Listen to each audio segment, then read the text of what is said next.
So I've been telling you we're going to have a conversation about the Ghana Library Authority. I've got a chief executive officer in our studios. The song you heard at the background that I played, Kofi Kinata, Things Fall Apart. As part of Ghana Month, we've been doing this. We're promoting Ghanaian everything from food to, maybe Nada is here. Asking about the number of Ghanaian books that are in our library. This is what the answers. If you've not got to tell me as well. But Mr. Hayford Sian is the Chief Executive Officer for the Ghana Library Authority. Mr. Sian, good morning. Good morning. How are you? I'm doing great. Good. As part of breaking the ice, before coming on there, I asked you the kind of song you wanted, and you said Kofi Kinata, and I played that for. Why Kofi Kinata and the song Things Fall Apart? I think I don't know, but personally, I struggle to understand the words that some of our musicians, the lyrics that they sing in their music, and so this is a bit clear. And so you're able to, and then it's full of wisdom also. It makes sense. And so that's really. Do you sing yourself? No, I'm horrible. I don't want to embarrass myself on that. Well, but welcome to town. Thank you. It's not easy to get individuals such as yourselves. So to have you in town, it's quite interesting. Thank you.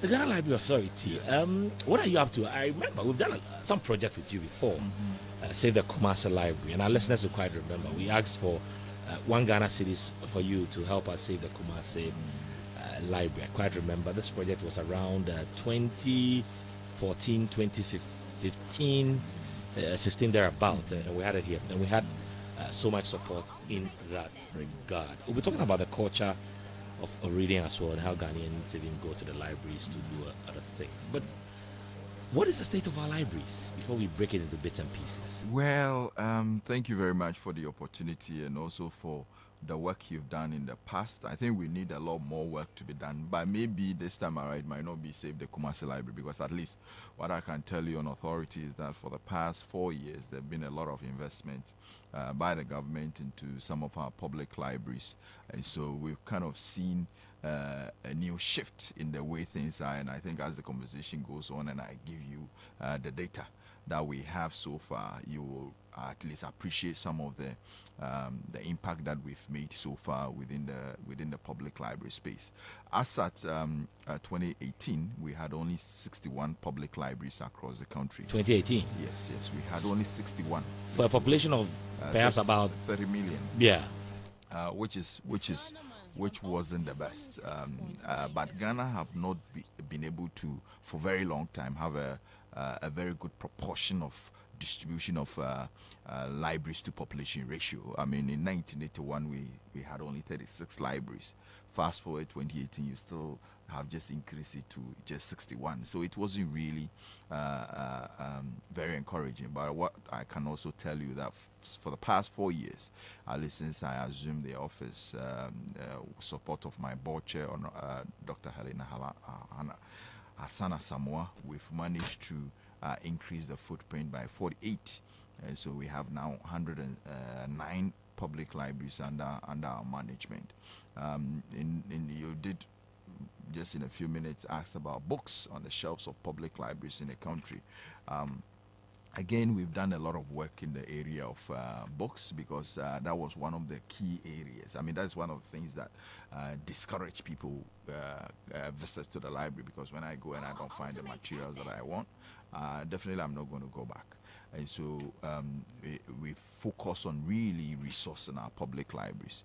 In 1981, when there was 36 libraries across the country, the book on the shelves of these libraries was 1,049,526. 1 million? Yes, 1,049,526. Fast forward to 2016, when there was still 61 libraries, the book stock had dropped to 349,941. So you had an increase in your footprint in terms of number of libraries, but then your stock had reduced to just 349,000. So which means that over like a period of 3 to 4 decades, literally somebody will build a library, but it will be empty. And wear and tear, we were not buying books also to replace what was being depleted. And so that has been really some of the issues, and that's why I think even your outfit, renovations were not done over the past 4 years. The 61 libraries, we've renovated 49 of them across the country.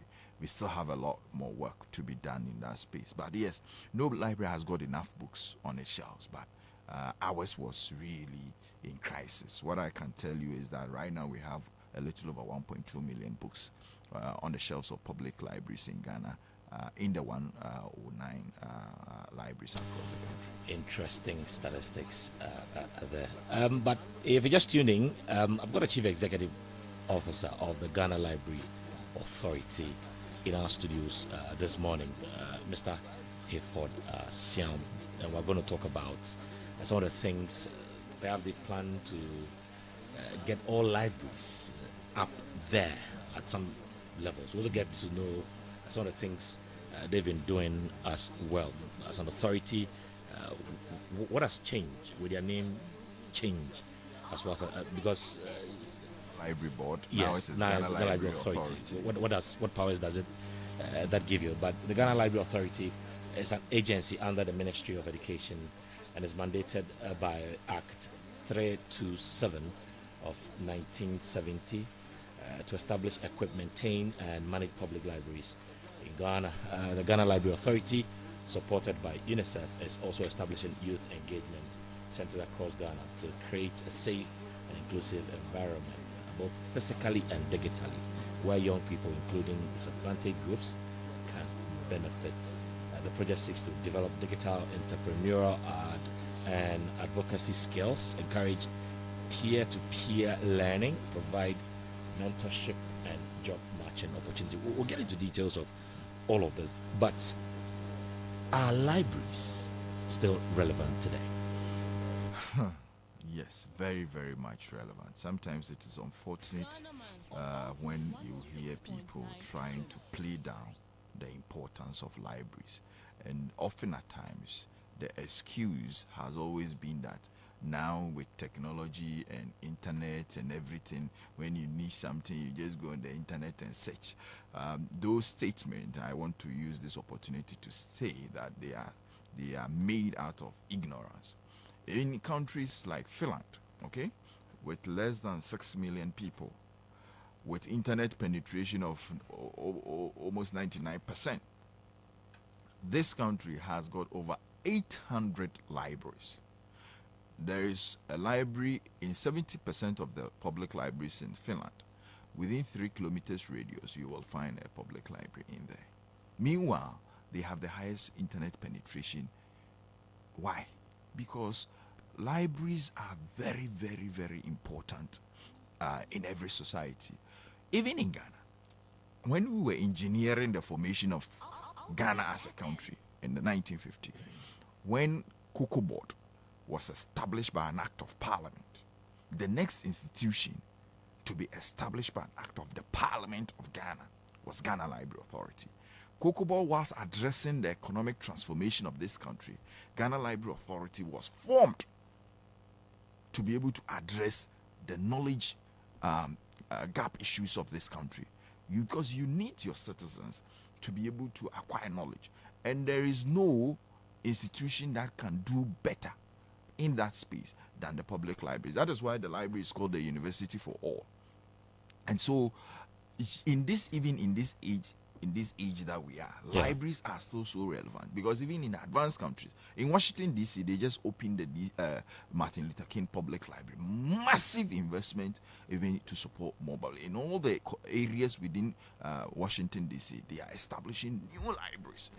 Why is it that in our part of the world, where literacy rate is still below the global average, we are not focusing? Our corporate institutions are not using their CSR investment to support the development of the knowledge society of this country.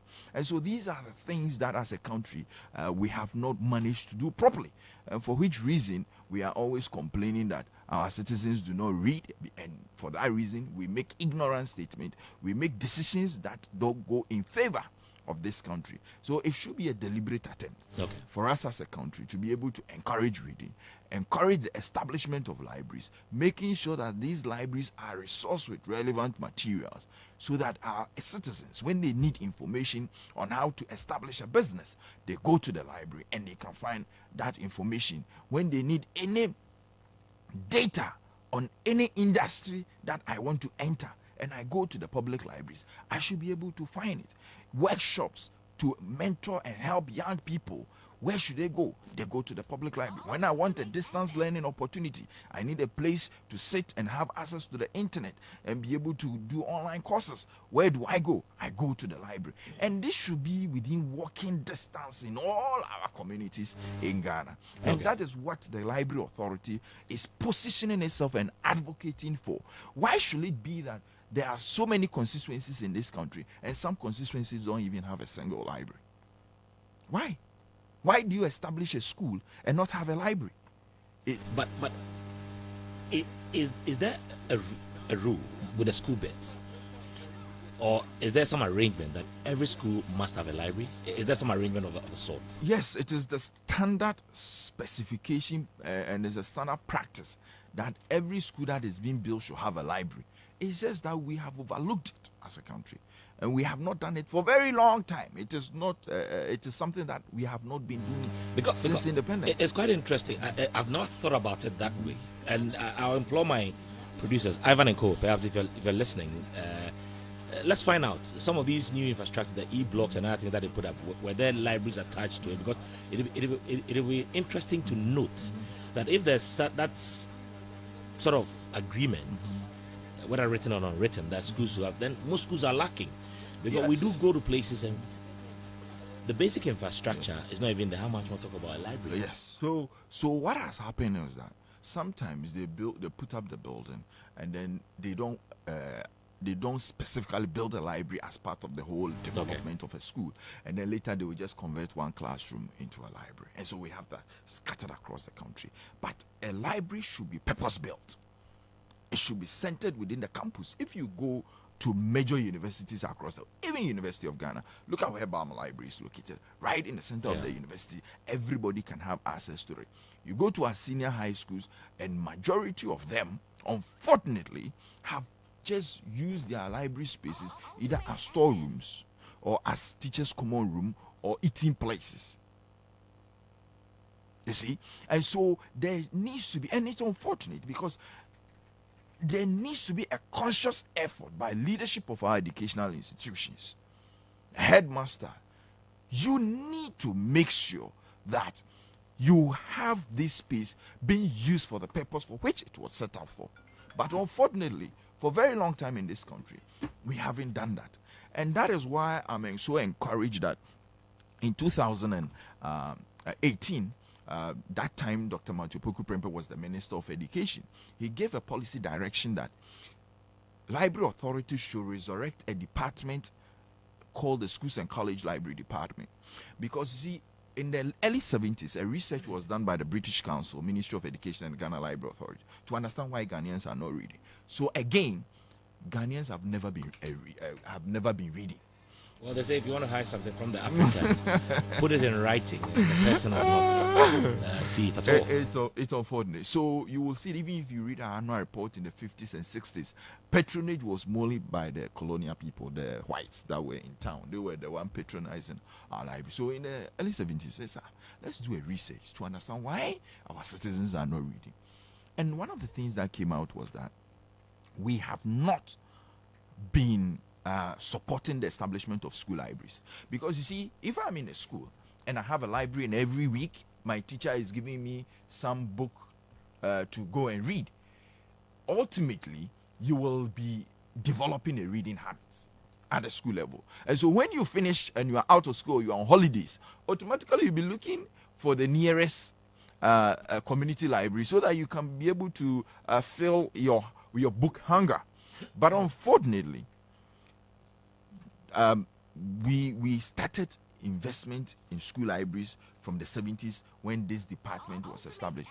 In the 90s coming, that department collapsed. So at the time I took office with the new board, that department had had collapsed. Okay. And so the Honorable Minister then gave the policy direction for us to resurrect that particular department. It is called the Schools and College Library Department. You know why? Because you also need to support teacher training colleges and their libraries, because those are the people that will be in the classroom. So if the teachers don't read, how do you expect the students to be able to read? And so this department was providing support. They were establishing libraries at training colleges of education and all of that. And then they were also supporting school libraries. And there were strict guidelines for schools on the type of libraries that and where it should be and all of that in the schools.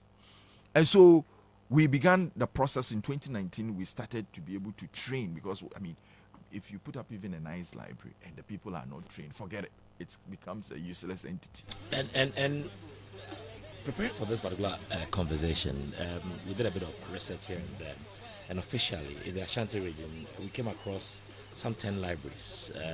The Ashanti Library, Chirapatre Lady Leach Library, Efigase Setre East District Library, Konongo Odumase Library, Odumase Community Library in Ashtown, Bantama Community Library, Lady Julia, Obuase Municipal Library, Krofrom Yaoba Community Library, Kumawu Library, Tano North District Library. We've also spotted a few libraries around. If you go to the abandoned children's park at Amakum, there used to be a library there, but now if you go there, you are going at your own peril, because the place has been taken over by weed smokers, squatters, and all of that. As a people, as Ghanaians, do we really appreciate the concept of libraries? Do we appreciate it? I think for a very long time, because of the of how libraries in the country went into some sort of hibernation, and so nobody was really talking about it. Nobody was advocating for it.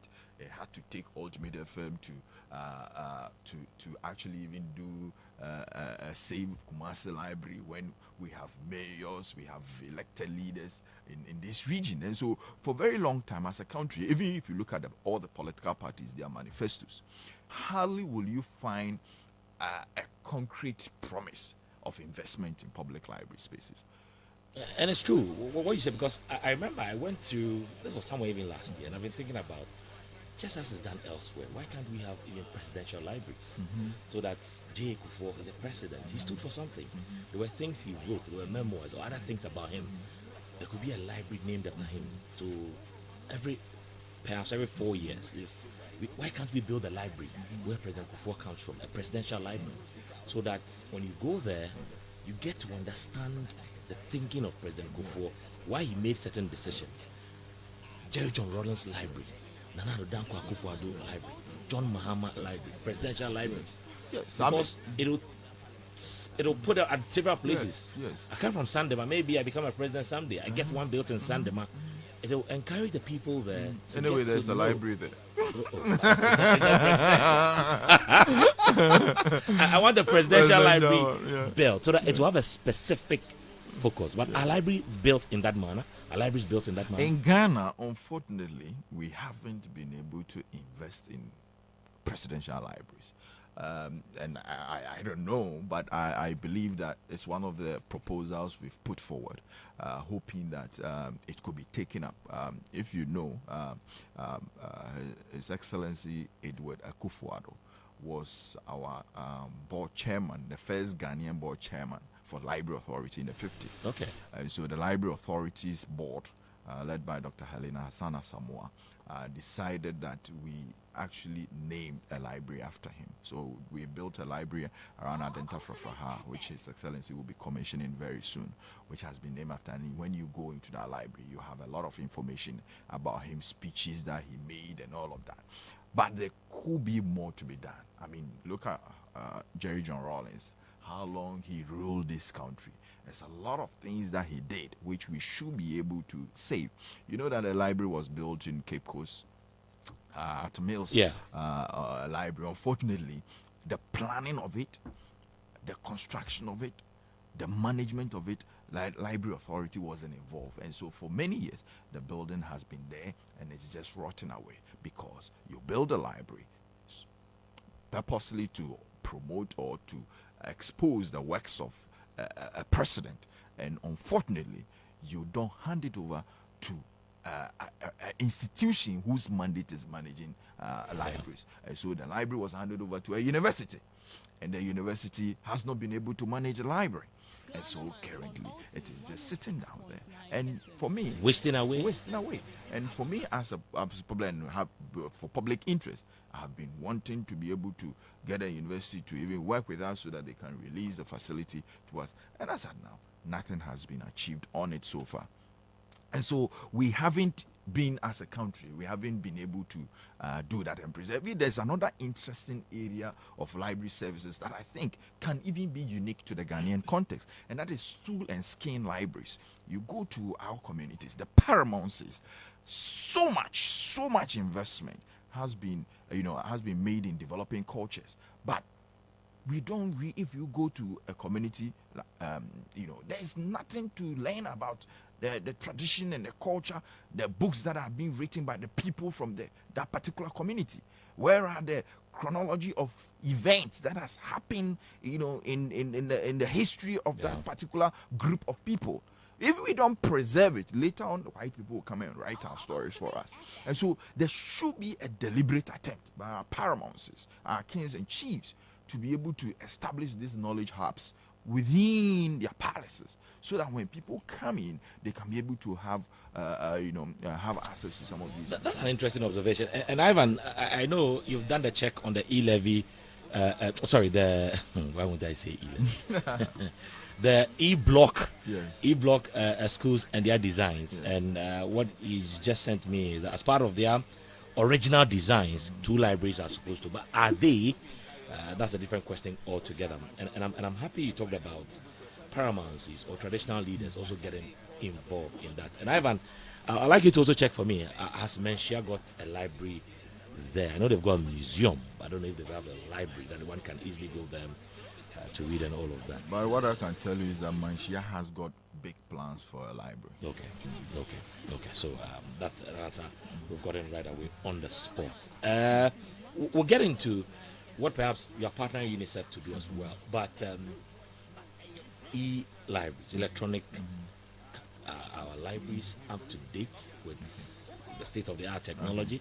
When ones go there, if I go there with my laptop, would there be a system of Wi-Fi? I could easily get to the net, because now knowledge is everywhere. Okay. So when we say, and let me use this opportunity to throw some light on when we say electronic library, what it means.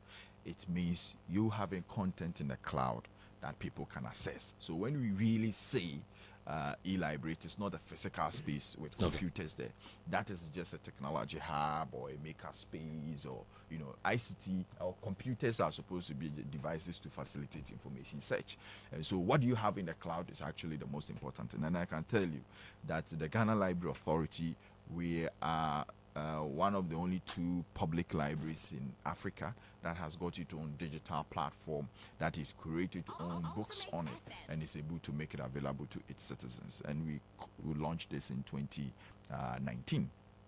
And so if you go on your Play Store or your App Store where you downloaded your TikTok, your Instagram, Facebook, and Twitter, you can search for Ghana Library and you can be able to download our app and register and instantly have access to over 15,000 ebooks. And beside the ebooks, we also have video tutorials. When the COVID happened, we had to enhance our digital app to include the learning video tutorials that the GES developed. And so this is also on the portal that you can actually stream and have access to. Do I pay something if I? No. It's free. It's a free portal. Okay. Before the end of the show, I'll try and yes. I could download it and so let my listeners know how easy and free it is. So that it's free. We also have over 13,000 audiobooks, also on the platform. So a lot of things that we have invested in that space also. And so that's really what the e-library is. So what we have also done is that within across the country at about 48 of our 109 libraries across the country. We have what we call the technology hubs, where we put in a few computers in there, connect them to the internet, so that people can come and have access to that. And so, what we have done under the youth engagement centers is to be able to enhance some of these spaces, 10 of them, so that young people can come there and have access to distance learning opportunities that we've created with partnership with UNICEF and Commodore. Well, with UNICEF, there's a project that perhaps the Ghana Library Authority is embarking on, or perhaps you've started or you are into it. The Youth Engagement Centers project. What are they? Okay, so in 2020, the Ghana Library Authority introduced a project called the Read to Scale, because one of the biggest challenge of this developing country is employment, and as a library institution, we are a knowledge institution. So our thinking has been, how do we contribute to the economic transformation of this country by connecting our citizens to relevant and appropriate knowledge resources? So if a library authority, you are supposed to promote lifelong learning and reading in your country, why don't you create courses that your citizens really need, so that they can be able to acquire knowledge and have opportunities? And so what the Library Authority has done is that 2020 we work with Commonwealth of Learning to give us scholarship opportunities on the biggest massive open online course platform, MOOCs, called Coursera and Udemy. And so we've provided over 40,000 opportunities, 40,000 individuals the opportunity to study on this massive open online course platform. So, for example, people have taken courses in digital skills, people have taken courses in entrepreneurship skills, people have taken courses in human resource, project management, data analytics, coding, programming, and all of that. And so, in doing that over the last few years, what we recognize is that because of the low penetration of laptops and desks, so only 7% of our population have access to personal computers. A lot of people have access some of these courses on their phones, because now smart devices are all over. But when you are taking some of the courses, sometimes you need a computer to complete a certain assignment and all of that. You need to practice, because you cannot learn coding using your phone. And so what we propose to UNICEF under the Generation Unlimited project is to support us to be able to design spaces within our libraries that people that want to have access to free internet or free computers, they can come in and be able to use it to do those courses. And so this is what we've created. And Kumasi, of course, my hometown, we couldn't have left Kumasi out. So at Ashanti Library, at Cultural Center, we designated a space that we call the Youth Engagement Center. It has a Wi-Fi, it has computers in there. You can bring your laptop. If you lack internet, you can come and use the internet and take up the courses. It is not for you to come and browse Facebook, Twitter, and Instagram. It is for you to come and take the courses that we are making available. Working with Absa Bank, they've also have this platform that they call the Ready to Work, which was also working with them to be able to make sure that Ghanaians benefit from some of the opportunities that they've created on this platform. They are even giving priority internship to people that take up these courses on these platforms. So these are the opportunities that we are creating under the Youth Engagement Center.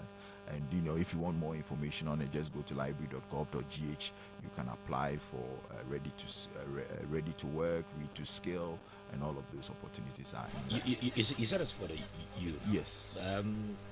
Is there a special target to certain categories or individuals within the youth bracket? Yes, Ghana, United Nations. The youth is quite also a youth. So we have United Nations defined youth as between the age of 14 to 24. So those are our targets. Actually, we are prioritizing those within that bracket to give them a scholarship opportunity to take up these courses. But it does not mean that if you are older and we have spaces, we will not give you the opportunity. So you can go online and apply to see if we can give you that opportunity to take up maybe a ready to work course on the ready to work. Okay. So is this a free project? Yes. If I go there, do I need to pay something? Do I need to take specific documentation there before I could be enrolled? What happens? So the good news is that this is free, and this is an advocacy I'm actually making, that if we get a lot of investment in the public libraries should be free, just like secondary school is free. And so everything we are offering under this project for the Ghanaian is free. Commonwealth of Learning is investing in the issuance of these scholarships, and UNICEF is also supporting in that space. APSA Ready to Work platform is also available, being supported by APSA. And so these are platforms that have been made, the Library Authority had negotiated for Ghanaians to have access to these platforms so that they can take up these courses absolutely for free. Just go to the library or go on our website and apply, or go to the Ashanti Library. The coordinator is there, will take you through and enroll you for you to benefit from it. So beyond this particular project that is happening at the youth engagement centers, are there other initiatives that perhaps we would not fall in the youth bracket can also enjoy? Oh, the Library Authority. Or perhaps those who are in the lower brackets can also benefit from. Okay. So the Library Authority runs a lot of different interventions. I've mentioned about the work that we are doing with senior high schools, resourcing their libraries under the Senior High School Library Transformation Program. We have Scholastic Literacy Pro, which helps people to text their Lexia level, that is their comprehension of reading, and so you can go online and apply to benefit from that opportunity. We have a project we do with Newmont Ghana called Gold for Gold Reading Program. We have early grade reading intervention that we do for young people with support from UNICEF. We have what we call the STEM study hubs that we are creating across some of our library corners, where Book Aid International support us with science-related material so that people that have an interest in science can be able to benefit from it. We have these robotics corners that we are creating for people to come and experiment with coding and how it interacts with systems. If you go to the Ansoma Library, we work with MTN to be able to set up this robotics corner there. Next week, we are opening up Accra Central Library. There's going to be a makerspace and robotics corner where young people can come and have experiential learning in this area. We have, hands-on mobile ICT program where our mobile vans across the country that has been put back on the road since 2018. They go into communities, they make laptops available so that junior high school final year students that have not had the opportunity for practicals with computers, they can also benefit from it. And that's the reason why the United Nations gave us the award for. Maybe we can talk about that later. So there are a lot of interventions. Readers clubs, we form readers clubs across schools. So please, if you are listening and you're a parent, ask the school that your child is attending why they don't have a readers club. They should work with the Ghana Library Authority to package a book and bring it to them, and they can share it among the clubs in the school. So these are the things that we do to promote reading and lifelong learning. You seem to be doing a lot. I'll go for a quick commercial break. When I come back, I'd like to find out from him as well. Ghana 60, we're told we're going to get some libraries. What stage are we with those libraries? And for the benefit of my producer, Ivan, who's got low vision, do you have enough Braille books there for persons who are visually impaired to even read, come to the library and use facilities there? We'll come back talking about some of these critical areas. We'll also talk about the SHS Library Transformation Program. What stage are we, and what perhaps is happening there? And you heard him talk about the award that he won. We'll talk about that and other things. It looks like you've got to tell listeners, tell them to come and support the Ultimate Senior High School project. Perhaps after this, I'll sell it to him, and I believe the Ghana Library Board will come on board, Ghana Library Authority will come on board. I'll take a quick commercial break when I come back. Well, thank you very much for staying with us. Time checking the studio is 9:32. This is still the Ultimate Breakfast Show. We're having a conversation, more or less, some library conversation with the Chief Executive Officer of the Ghana Library Authority.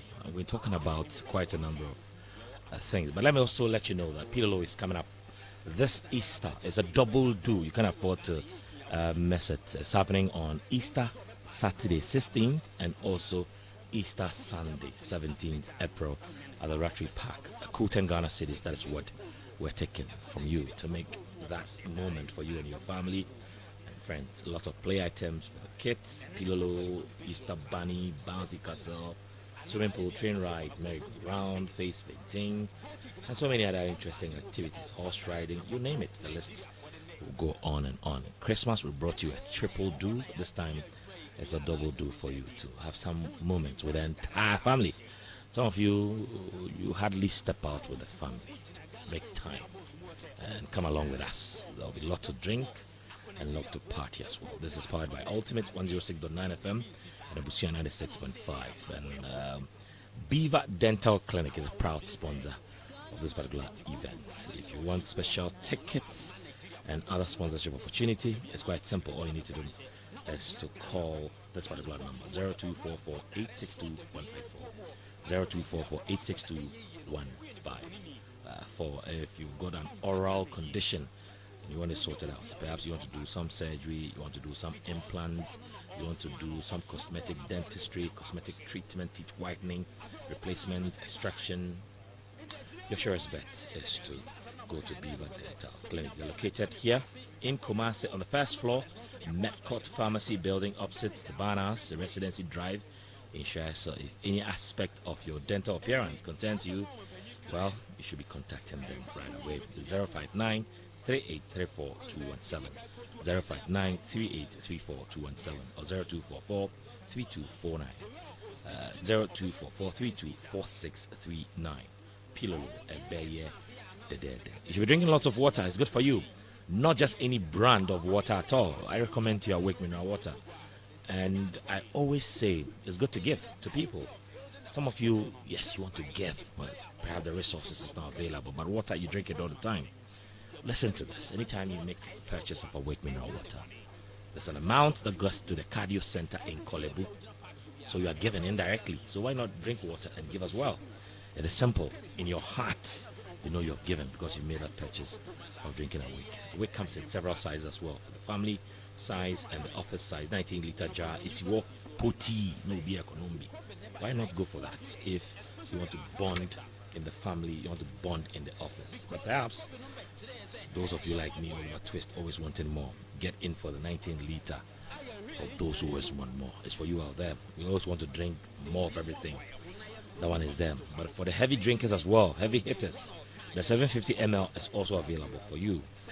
And for the kids going to school, the ladies want to easily carry everything. And believe you me, goes through a lady's bag. They are always prepared. They've got plan B. When they are wearing high heels, they've got a slipper in there. When they are doing it, they've got a this thing there. When they are stepping out to, they have water there. And Awake knows that. So they've created special sizes for you.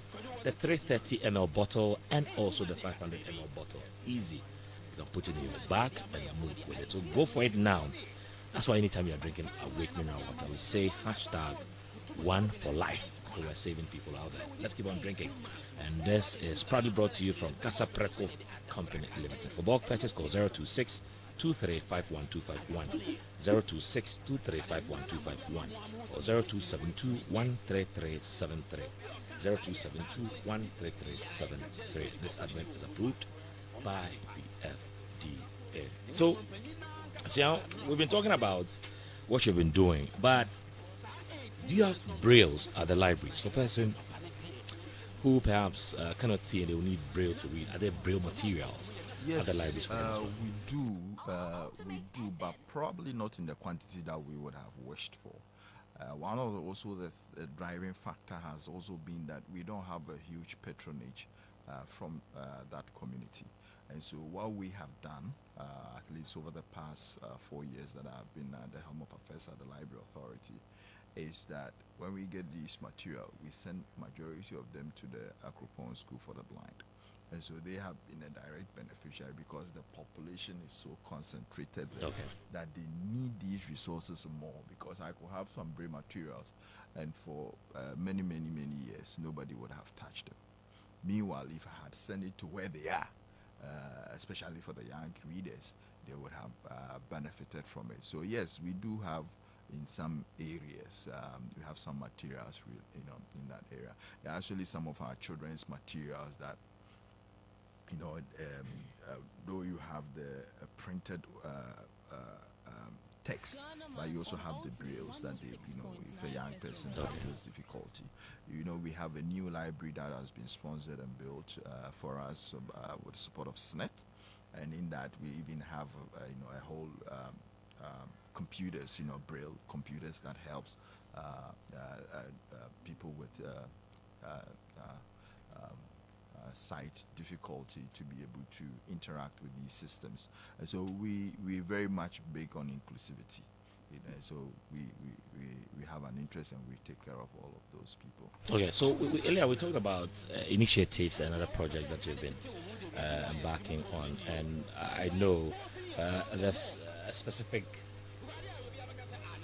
conversation or policy to also get some activations levels at the SHS level, the library transformation program. What is it, and how is that going to help? Okay, so I think I gave you the genesis already on the research on school libraries that has been done in the past and all of that. So in 2018, the then former minister gave a policy direction for us to begin to work more with senior high school libraries and to be really, as the government is creating more access, so let's build quality level by also giving a lot of materials available in the library spaces. So you recognize that some of the materials that government has procured in terms of books, they are actually kept at the library so that everybody can have access to them.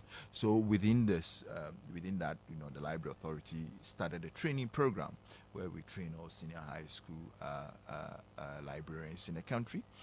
We also started to procure books and sent it to them. We gave them computers to create this, corners that people can use the computers to access online content. We also did a lot of renovations in some of these libraries. I mean, even in Ashanti region here, we've done Konongo, Dumase, we've done Trinidad, Kodia, we've done Kumasi Anglican. So we've done a couple of schools even in all over the 16 regions. We've made impact in these areas. But what we want to tell the schools that have not yet benefited from this intervention is that so far, with over 700 schools, we've managed to at least resource over 79 of them, about 79 of them. And so if it is not your turn, know that it is also because of limited resources. But we will get to your school. And so we want to assure the headmasters and the teachers that benefited from the training that they should continue to implement the training skills that they acquired. They should continue to use the manual that we gave to them. Government is working to be able to make sure that they also benefit from the various interventions that are being rolled out for them. Ghana 60 libraries. Where are they? What stage are we at?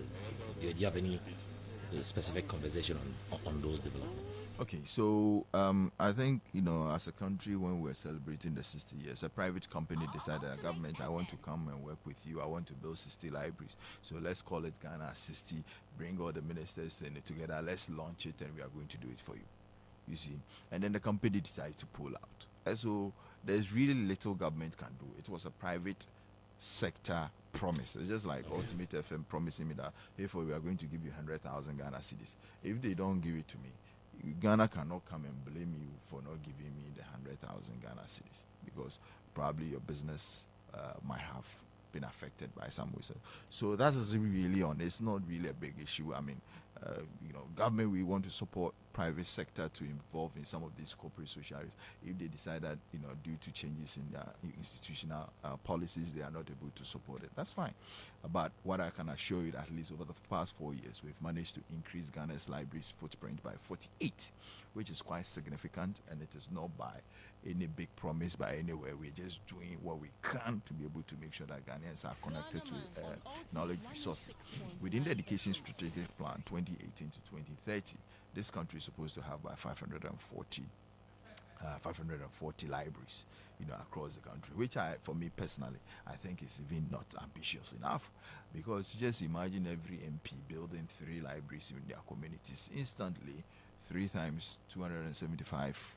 We are over the roof with that, and so we need to really hold our elected leaders accountable. Okay, but this company that pulled out, did they give reasons for pulling out? Not really. As of today, I don't know. But they haven't expressed interest to work with government to be able to establish this Ghana system. I know that on their private level they are trying to do some library project, but they haven't really come to the level of working with government to achieve that specific promise. Okay, and you talk about MPs supporting. We've seen some individuals and perhaps MPs. I think one that easily comes to mind, memory, has got to do with the Asawase Library. I don't know whether that's a project of the library or a project of the MP there, but what is the level of collaboration when somebody puts up a library? Does it come to you automatically? Does it delay? It doesn't come? What happens? Okay, so what has been happening over the last few years is that individuals, NGOs, even including radio stations, sometimes decide, oh, we think reading is important, so let's go out and establish libraries. But all across this country, majority of these libraries have collapsed because there was no collaboration with the institution mandated to do that. And people think that library is just a building with books and that's it. But what makes a library is actually the person managing it. Because we have district assembly that put up a library and they think they can put national service personnel there to manage it. This year they get postings there, the next year they don't get posting. The library is locked. The person is going away. They take a few computers, a few books away, and so the library, for typical as Akim Swedro library, which was built by the MP. By the time we realized, majority of the equipment in there have been stolen.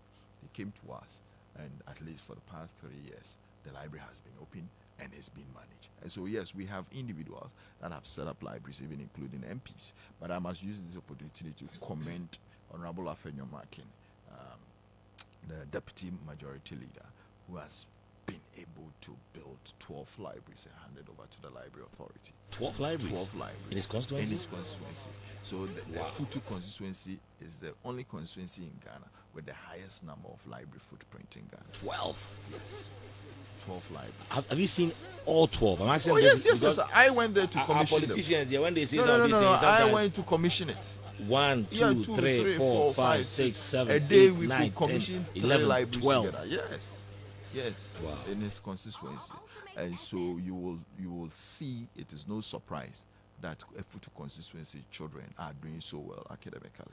And everybody is talking about library, there are programs and interventions happening there. And so really when you put your mind to it, and I also say that Her Excellency the First Lady of the Republic has also built 8 libraries for us. She has 5 currently also underway. If you know the Kumawu, you mentioned Kumawu Library, it was built by Her Excellency the First Lady. If you go to Upper West, the Bisu, she built it. Actually, Her Excellency built a library in Dambai. It's for it not be the investment of Her Excellency the First Lady. Dambai wouldn't, OT region wouldn't have gotten a library. And so we have been able to collaborate, with these individuals. Also, Honorable Matthew Prempe, the Minister of Energy. If you go to Ashtown, he's built a really huge, beautiful library in there, which will be commissioned also very soon. And so there is these investments that are, happening across the country, and we look forward to engaging with corporate institutions and individuals with a bit of money to do more. I mean, outside this jurisdiction, individuals are investing in libraries and supporting their citizens to acquire knowledge, because a library space is the only space that everybody can come. Every other space have limitations, yes. But in a library space you can have an infant there, you can have the oldest guy also come in there, all to benefit from acquiring knowledge, and that's what we want to promote. A bizarre situation in 2014. I think we went there. That's what even brought us to the issue about Save Ashanti. The only constitution there was stolen, and there was no constitution. Then we managed to get some for that particular constitution. Issues of theft at libraries, how worrisome are they? Or perhaps during your tenure, you see, because we know people go, they sneak, they take books, they don't return. They think it's fun, but they are depriving the library of people getting the opportunity to knowledge as well. But issues of theft, how worrisome are they? Yes, I mean, issue of theft is a very bad society menace, but it is not only limited to Ghana. So it's not only Ghanaians that are thieves, but it's all over the world. People go to the libraries, and because a book is rare, they try to steal it. And so it's something that, every library encounters. But what I can also say that it is not really on a huge scale, which is good, because if it was, then we would be losing a lot of resources. And so what in other jurisdictions they have done is to now introduce RFID systems, which is embedded in all the materials, and they've put this detectors at all exits, exit and entrance to public library spaces. So if you make a mistake and take a material By the time you pass, just like when you go to a supermarket and you pick a cloth or something and you want to sneak it out, then the systems will trigger. And so this is what in other jurisdictions have happened. In Ghana, we've not managed to be able to bring that investment in within the public library space, but we've started with the airport library that we've just finished with SNIT. We have RFID systems, all the books are embedded with RFID. So if you try to sneak something out, it will just bail out. And so those are the things that we can put in place in terms of the use of technology. But now most of our libraries, like Ashanti libraries, manual checking, making sure that people don't steal our materials. But it's not really on a huge scale. We know it's not really on a huge scale. Well, what is overdue? Books that people borrow. And I'm interested in that. I'm borrowing it, and then it takes months for us to be able. They are stealing. That's a young dog. They are stealing. You borrow it. You're supposed to bring it after 2 days, 3 days. Yes, and then you don't bring it. And genuinely, I mean, a lot of when you're growing up and we're probably going to the library, we have a lot of corporates in town who still have our books. So if you are listening to this interview and you've ever stolen our books, please come to the library and confess and give us triple or 100 folds of that. And the funny thing that people do is, so some people, when they come to the library and they find this book maybe at the geography labeling site, then if the material, maybe next time they want to come in, they will take it and go and put it at the science fiction side, so that when you are looking for that material, you will find it disorganized the space. Some people will hide under the condition of their Bible clips. Just taking books. Yeah. Amataidu, I think, celebrated her 80th birthday. I think somewhere last week or last 2 weeks or so. She's an African writer. Are there African writers up and coming who are writing and are getting their books into our libraries? Oh yes. What's happening? Yes. What we have done as a library authority when we have money to procure books is that we use our money to buy only Ghanaian published works. And so we never use our own money to buy materials from outside the jurisdiction of this country. And so when we do call for proposals, and a lot of publishers will attest that we've been buying materials at least over the last 4 years. And if you've put up a material which after review we think is of benefit to Ghanaian readers, we will make it available to them. Okay, and last but not least, perhaps manifestos of political parties. Do you have some in our libraries as well? Because those are important documents. Sometimes someone wants to challenge what a political party says they will do or they wanted to do. And say, oh no, I said it on campaign platform. Oh, I didn't say it. Oh, manifestos of, is it an area that interests you as librarians or managers of our libraries to have them there so that people can easily go and refer to those documents? So let me use this opportunity to say that every published works in Ghana, by law, by the Newspaper Act, you are supposed to make a deposit with the Ghana Library Authority. Okay. And so, including manifestos? Including every published works. And so what has happened is that we've managed to be able to collect all of them. We keep them at the George Padmore Library around Ridge. And so if you are doing a research and you want materials on anything that has been published in Ghana, you can have access to them at the George Padmore Library. Another good thing about party manifestos is that we also have a lot of digital versions of these manifestos also available. And so if you are listening and you are interested to have access to any manifesto from it, just go on our platform and just send us an email. We'll make it available to you. It's not been uploaded on our digital library, but we have the Ghana Constitution on our digital library that you can have access to. But the party manifesto, we have digital versions of it. We can share it with you because it's freely distributed. Any final thoughts as we wrap up this particular conversation? We'd like to have you here more because since you are from Kumasi. We'll be biased, and we would like to get so much more of the opportunity to our libraries here, because where I live, I don't know quite, so I don't think I've spotted any library there. I think I'll put pressure on my MP. My member of parliament is Honorable Sticker. I'll put pressure on him. Where? Kwadaso? Don't Kwadaso. Oh, don't know Yes, Kwadaso. I've not seen any library, okay. or I don't know if there's none, but I'll try and put, because Yes, let I'll him put build, pressure on let him build. Honorable Sticker. Yes, let him Stephen build. Now Abba. he's serving on GCB board, and so he should be able to lobby them to come and use some of their CSR money to come and build a library for Kwadaso.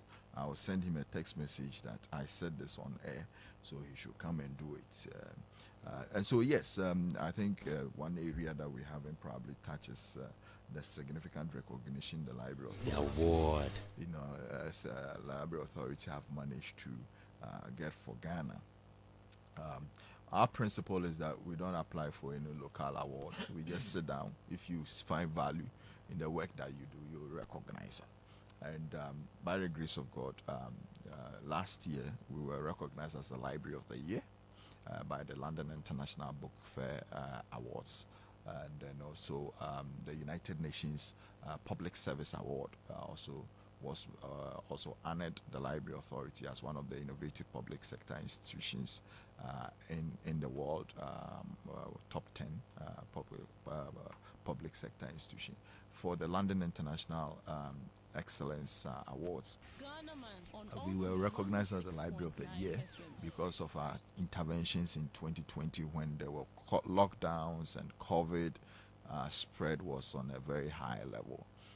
We are the institution in Ghana that supported the Ministry of Education and the Ghana Education Service to roll out a learning management system, which we still manage for the ministry, and we put on a lot of materials, video content, text content that teachers can be able to use to support remote learning. Again, also we use our mobile library vans to be able to get books into homes of young people in some selected communities. Again, as a library authority, we enhanced our digital library infrastructure to make sure that people are learning. We introduced the Read to Skill massive open online course platform project, where over 40,000 Ghanaians have so far benefited from this partnership with the Commonwealth of Learning. And so when they look at all of these interventions, they realize that around the world, we are one of the top 3 institutions, library institutions that was really making impact during the COVID era. And so we were finals with Croatia, Kenya, and Ghana came on top of it. And so that was why. And then the United Nations also, through Ghana Permanent Mission in New York and through Ministry of Foreign Affairs, also wrote to us that they recognize the work that we do as one of the most innovative public sector institutions. They invited us to Dubai, where we went to collect also the awards from. And so that's really how some of the interventions that we've embarked on have led to some sort of impact in our space. I must also say that you may be wondering, with all of these interventions, have we seen an increase in the visit of public libraries in the country? Yeah. I can tell you that in 2016 we had only 383,000 visits at public library spaces. But consistent interventions and innovations that we've done has increased. For 2021, we had an increase to 1,137,000 library visitors across the country, which means that if you expand footprint, you put in books in there, you are innovative with the use of technology in terms of people coming to have access to computers, you will definitely attract people to the library spaces. So no one should sit somewhere and say that because of internet and the time that if I want to find any book, I can go on Google and find it. I challenge them to go on the internet and find whatever book that they need. And if you want really good materials, whether you can find them freely on the internet. And so we want to encourage elected leaders, officials that have say in our communities, to make it a point to invest in these social spaces. The libraries are social spaces where when I go, I meet like-minded people we can discuss and share ideas on something that we are reading. Let us not create opportunity for betting companies to be forming and be taking our youth into these spaces when we can be able to use our library spaces for people to come and acquire knowledge and skills. Thank you very much. Mr. Hayford Siao is the CEO of the Ghana Libraries Authority. He came in here to help us understand the issues with the libraries. I'm also grateful to you, Angela Kusia Sewa, for making this possible.